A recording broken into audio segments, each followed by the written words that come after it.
이 새벽에 우리에게 주시는 하나님의 말씀은 마태복음 16장 13절에서 20절까지입니다.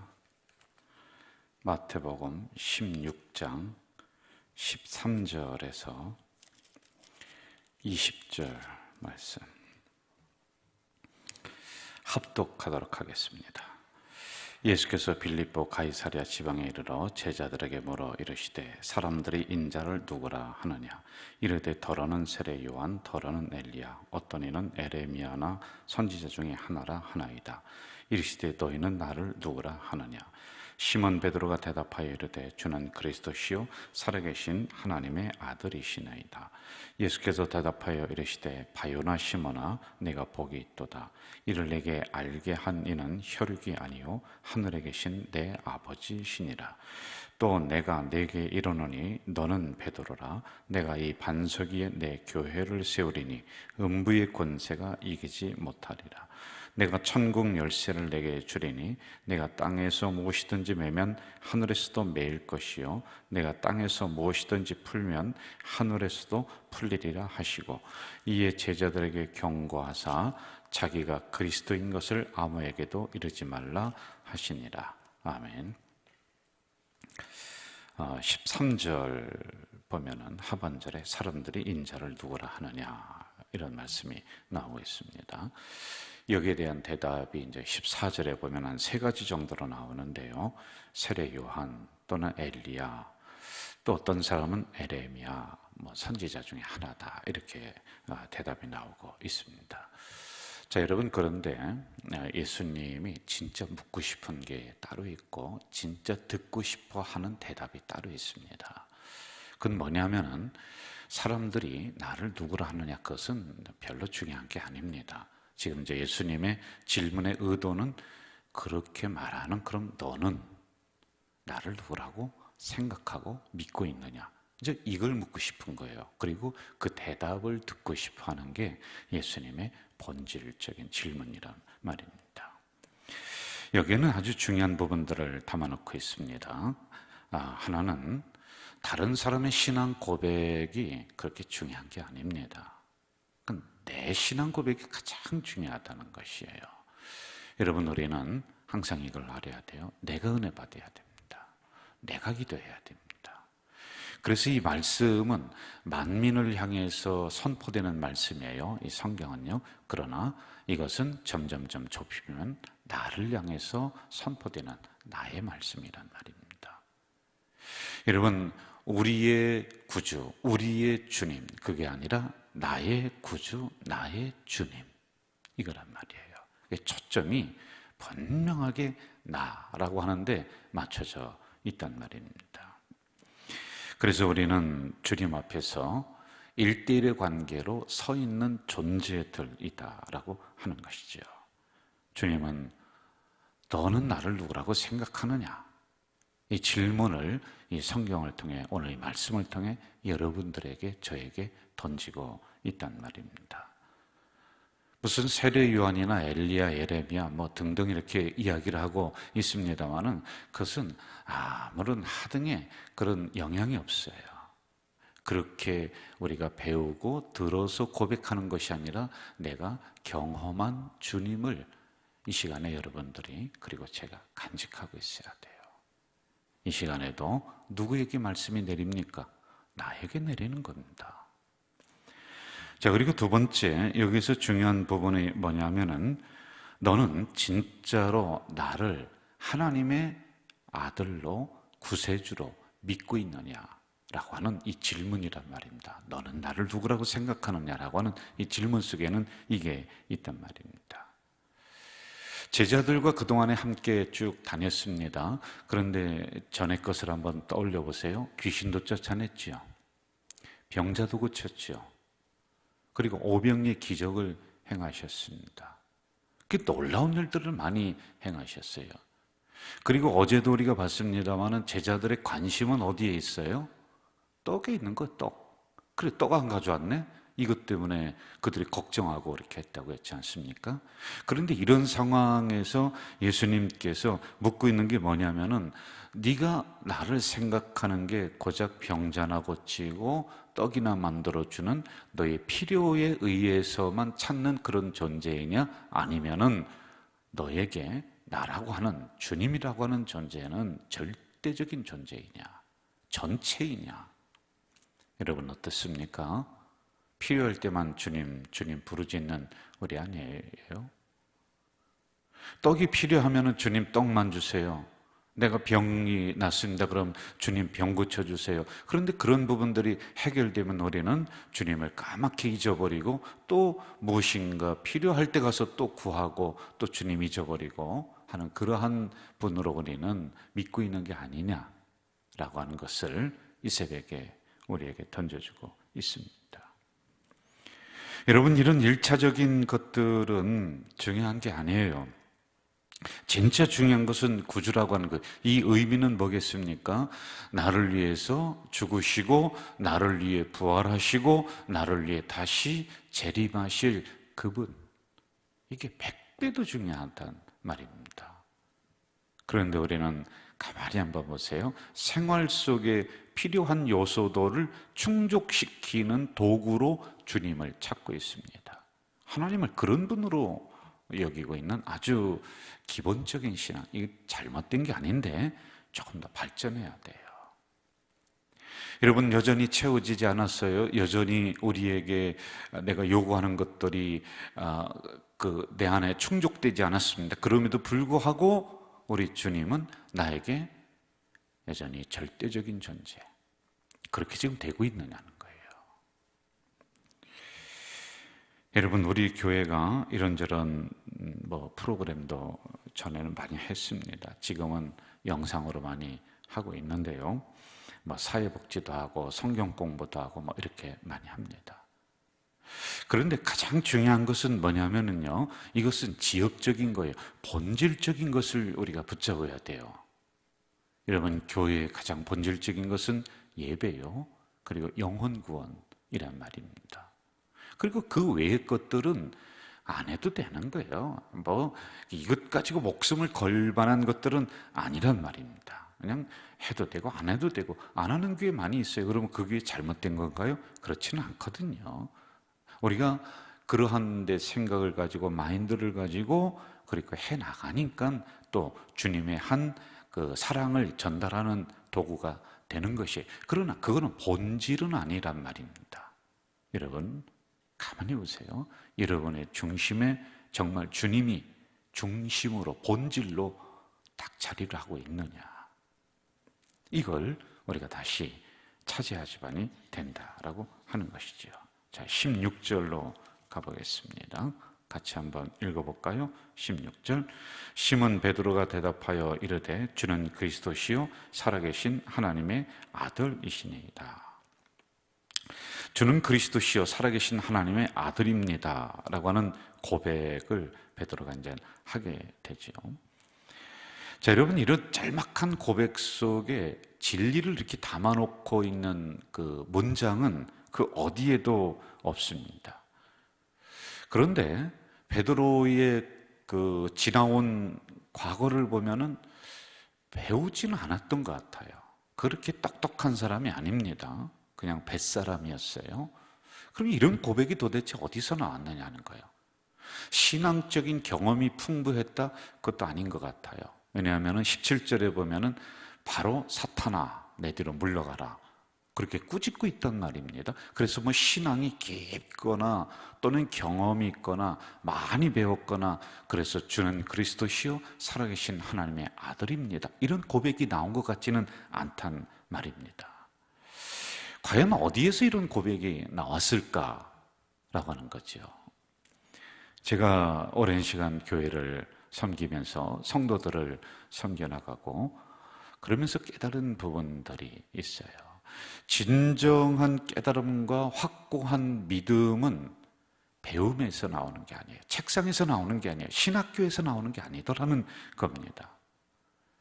우리 할머니가 복음을 가지고 들어오셨어요, 저희 집에. 그리고 어머니가 이어받으시고 우리 자녀들이 다 예수를 믿고, 그런 저희들은 통합측 장로교의 전통적인 집안입니다.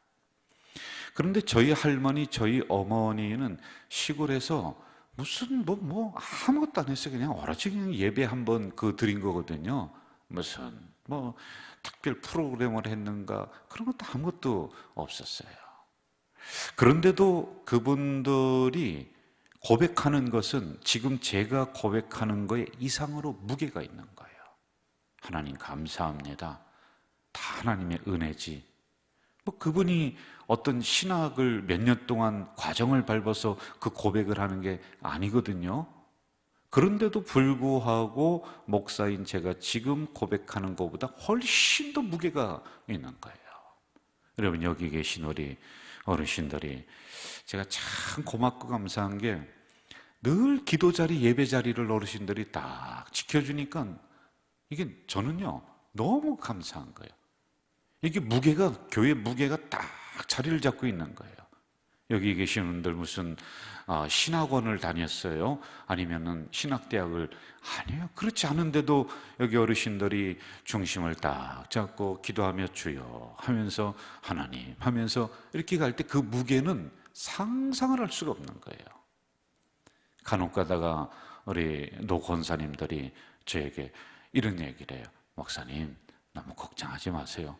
그런데 여러분, 그 한마디의 고백과 그 한마디의 격려가 이 무게로 따진다면 천근 만근 내 안에 그렇게 든든하게 자리를 하고 있는 거란 말이에요. 근데 이게 왜 그러냐는 거예요. 많이 배워서요? 그게 아니에요. 경험이 많고요? 그게 아닙니다. 17절로 한번 좀 가봅시다. 17절 같이 읽어볼까요?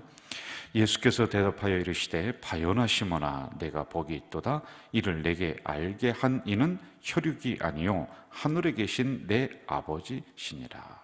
하늘에 계신 내 아버지다. 바로 이것입니다. 혈육이 아니라는 거예요. 세상의 그 어떤 학문이 아니다, 세상의 그 어떤 경험이 아니다, 그동안에 배웠던 공부가 아니다, 하늘에 계신 내 아버지다라고 하는 것은 성령의 감동으로 그 이야기를 하시고 성령의 감동으로 그 고백을 하신다는 거예요. 그러니까 무게가 있다는 거예요. 그럼 머리에서 나오는 게 아니에요, 여러분. 성령의 감동으로 주님, 목사님 걱정하지 마세요. 감사합니다. 다 하나님의 은혜입니다. 이런 고백들 말입니다. 여러분, 성령의 역사를 제한하면 안 돼요. 항상 성령의 소리에 민감하라고 제가 말씀을 드렸습니다. 말씀을 통해 들려주시는 그 음성을 우리가 제한하거나 거부할 필요가 없습니다. 그렇게 내 마음속에 다가왔을 때 그것을 아멘으로 잘 받아들이시면은 저는 이 베드로와 같은 신앙 고백이 늘 우리들 안에서 나올 줄로 믿습니다. 다시 16절로 한번 좀 가볼까요? 16절 한 번 더 읽어봅시다. 시작.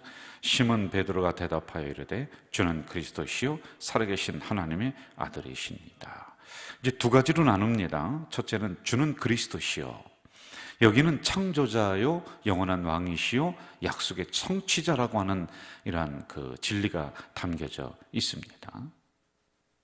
그분이 누구냐면 주는 그리스도시요라고 하는 것은 그러한 분이 나의 주인이다 라고 하는 고백입니다. 이 고백을 꼭 붙잡아야지만이 돼요. 그리고 살아계신 하나님의 아들, 이렇게 나눠야지만이 됩니다. 여기서 중요한 단어는 살아계신 하나님이라고 하는 거예요. 여러분, 하나님은 어제나 오늘이나 동일하신 분이십니다. 변함없으신 분이세요. 내가 안 믿고 내가 그분을 의심해서 그렇지 하나님은 있다가 없고 없다가 있는 분이 아니시다. 그분은 늘 살아계신 분이요 늘 우리와 동행하시는 분이요 늘 내 곁에 계시는 분인 줄로 믿습니다. 이걸 우리가 고백하고 믿어야지만이 된다는 것입니다. 이런 고백을 하는 베드로에게 주시는 놀라운 복이 있죠. 17절 제가 다시 읽어드릴게요. 17절 예수께서 대답하여 이르시되 바요나 시몬아, 내가 복이 있도다. 이를 내게 알게 한 이는 혈육이 아니요 하늘에 계신 내 아버지시니라. 바요나 시몬아, 내가 복이 있도다. 복이 있도다. 여러분, 진정한 복은 무엇일까요? 어떤 선생님이 제자에게 이렇게 얘기를 했대요. 여기 낚싯대와 낚시 바늘이 달린 낚싯대가 하나 있고, 그리고 물고기가 이만하게 큰 게 하나가 있어요. 자, 제자에게 물었어요. 너 지금 배가 고프지? 어떤 것을 가질 거냐? 그랬더니 한 제자는 있다가 물고기 이만큼 거를 이걸 딱 붙잡더래요. 그런데 또 한 제자는 있다가 낚싯대를 붙잡더래요. 여러분, 어떤 게 더 현명해요? 예? 배고픈 거는 그 다음에 또 배고플 수가 있어요. 그럼 물고기를 잡아먹는 더 본질적인 낚싯대, 이게 더 중요한 게 아니겠습니까? 이게 무슨 소리냐면, 우리가 진정한 신앙 고백이 없이는 물고기 한 마리의 축복뿐이 없는 거예요. 진정한 신앙 고백은 주님을 내가 소유하는 거예요. 그건 뭐냐? 영원히 다시 고기를 또 잡고 고기를 또 잡을 수 있는 더 본질적인 낚싯대를 내가 소유하는 것과 똑같다는 거예요. 어느 농부가 산속에서 사냥을 하다가 길을 잃어버린 왕을 도와줬어요. 근데 왕인지 몰랐습니다. 길을 잃고 막 헤매는데 이 농부가 있다가 그분을 잘 모셔서 이제 자를 찾아가게 했습니다. 집을 찾아가게 했어요. 그런데 알고 봤더니 왕이에요. 그 다음날 그 왕의 신하들이 와서 이 농부에게 그렇게 하는 거예요. 아, 왕을 구해줘서 참 고맙다. 너에게 상을 내리겠다. 내 소원이 무엇이냐? 그러니까 이 농부가 있다가 저에게는 소원이 하나도 없습니다. 선물이 필요 없습니다. 그래도 뭔가 하나 이야기해라. 그랬더니 농부가 이때 이렇게 얘기를 했답니다. 저에게 소원이 딱 한 가지가 있는데, 왕이 우리 집에 오셔서 하룻밤만 주무시는 게 소원입니다. 그 정도 못 들어주겠느냐? 알았다. 내가 몇 날 며칠에 그 집에 가서 자마. 그걸 이제 전했어요. 여러분, 난리가 났습니다. 그 동네예요. 거기에 있는 그 포졸들이, 그리고 원님이, 세상에 왕이 온대. 왕이 와서 그 농부 집에 잔답니다. 아니, 그냥 있겠습니까? 길을 닦는 거예요. 그 길도 아주 평탄하게 잘 닦습니다. 아니, 그냥 있겠습니까? 집을 또 그냥 막 싹 부수고 근사하게 모든 것을 왕 수준에 맞추도록 길도 집도 먹을 것도 다 준비를 하는 거예요. 여러분, 이처럼 우리는 주님을 소유해야 되는 거예요. 다른 사람의 신앙 고백 그렇게 중요하지 않습니다. 더 본질적인 것은 주님은 나의 주님이십니다. 하나님은 나의 살아계신 하나님이십니다. 이 고백을 할 때 내가 복이 있도다. 왜? 주님을 소유했으니까요. 저는 이러한 신앙 고백과 더불어서 주님이 주시는 놀라운 복을 받는 우리 가족 공동체가 되길 주의 이름으로 축원합니다. 사랑하시는 아버지 하나님, 오늘 우리 가족 공동체는 왕 되시는 주님을 중심에 모시고 있는 성도들이 되도록 도와주시옵소서. 그분을 내가 고백할 수 있도록, 그래서 나의 주님이시요 나의 하나님이시다라고 하는 이 고백이 나의 삶에서 우러나올 수 있도록 인도해 주시옵소서. 그러면 내가 복이 있도다, 바로 이 말씀이 다른 사람 것이 아니라 내 것이 될 수 있도록 주님 역사해 주시옵소서. 예수님의 이름으로 기도하옵나이다. 아멘. 하늘에 계신 우리 아버지, 아버지의 이름을 거룩하게 하시며 아버지의 나라가 오게 하시며 아버지의 뜻이 하늘에서와 같이 땅에서도 이루어지게 하소서. 오늘 우리에게 일용할 양식을 주시고 우리가 우리에게 잘못한 사람을 용서하여 준 것 같이 우리 죄를 용서하여 주시고 우리를 시험에 빠지지 않게 하시고 구하소서. 나라와 권능과 영광이 영원히 아버지의 것입니다. 아멘.